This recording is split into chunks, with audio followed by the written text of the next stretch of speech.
थोड़ी सी पंक्ति से अपनी बात को आगे बढ़ाऊंगा कि जीत पक्की है, कुछ करना है तो डटकर चल, जमाने से जरा हटकर चल। जीत पक्की है, कुछ करना है तो डटकर चल, जमाने से जरा हटकर चल। अरे लीक पर तो सभी चलते हैं, कभी इतिहास बदल कर चल। बिना काम के मुकाम कैसा, बिना मेहनत के दाम कैसा, जब तक ना मिले मंजिल राहों में राही आराम कैसा।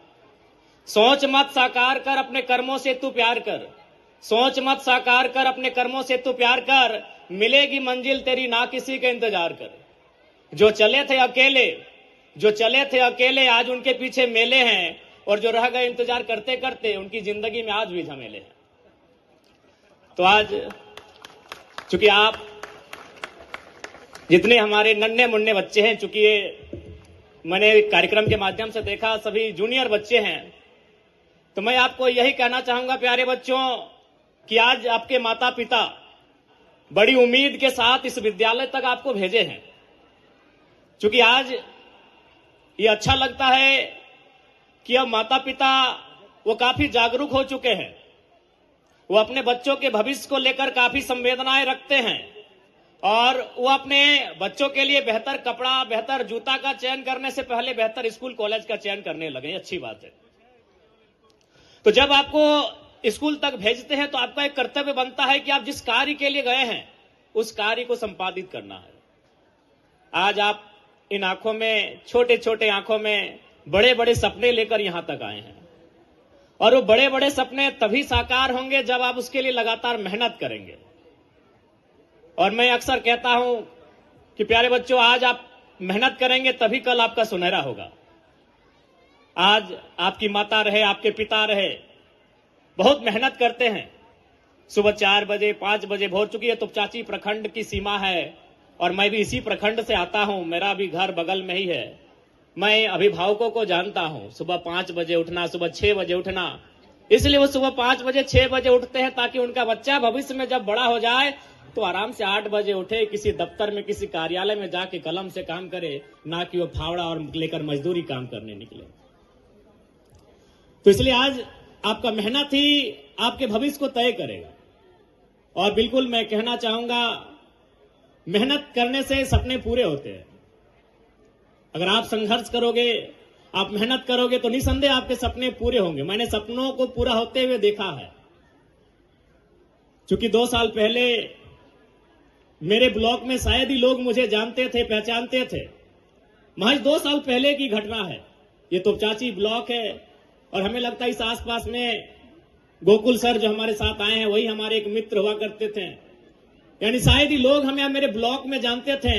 लेकिन आज इस 2 सालों की मेहनत में मैंने अपने आप को इतना डेडिकेट किया, अपने आप को इतना तपाया, इतना गलाया कि आज देश के नामी न्यूज चैनल्स, चाहे जी न्यूज रहे, इंडिया टीवी रहे, एनडीटीवी रहे, झारखंड इलेक्शन के बाद एक ही चैनल में चल रहा था कि who is 29 years old Jairam Mahato in Jharkhand. Jharkhand में 29 साल का जयराम महतो कौन है? सारे न्यूज चैनल में यही चला था कि झारखंड राज्य में, चाहे वो द हिंदू रहे, इंडियन एक्सप्रेस रहे, द इकोनॉमी रहे, तमाम नेशनल न्यूज, तमाम प्रिंट मीडिया, तमाम डिजिटल मीडिया, एक ही लाइन चला था 1 सप्ताह तक कि जयराम महतो कौन है 29 साल का झारखंड में। और ये महज मैंने 2 सालों में बनाया। 2 साल पहले मुझे कोई नहीं जानते थे। 2 साल तक मैंने लगातार मेहनत किया। इसीलिए मैं आपसे कह रहा हूं, सपने पूरे होते हैं। उन सपनों के लिए आपको मेहनत करने की आवश्यकता है। और एक बात तो मैं बार बार कहता हूं कि मैं जिस परिवार से आया हूं, अगर आप सुनेंगे तो आपकी रूह कांप जाएगी। अरे आपके माता पिता तो संपन्न है, हमसे अच्छे हैं। मैं जिस परिवार से होकर आज एमएलए की कुर्सी तक आया हूं, आज मैं इस राज्य के सर्वोच्च सदन का मेंबर बना हूं, अगर मेरे परिवार को आप जानेंगे तो आपकी रूह कांप उठेगी। जब मेरी उम्र 1.5 साल से 2 साल तक थी, उसी साल मेरे पिताजी का देहांत हुआ था। 2 महीना पहले मेरे दादाजी का देहांत हुआ था। और संयोग देखिए कि मेरी मां के गर्भ में मेरा छोटा भाई, तो उसका जन्म भी नहीं हुआ था। पूरे 20 साल तक जनरली जब हम मुखिया की बात करते हैं, इस घर का मुखिया कौन है, तो हमारा चूंकि ये पितृ प्रधान देश है, तो हमारे जहन में एक मर्द की छवि आती है कि इस घर का कोई मुखिया मर्द होगा।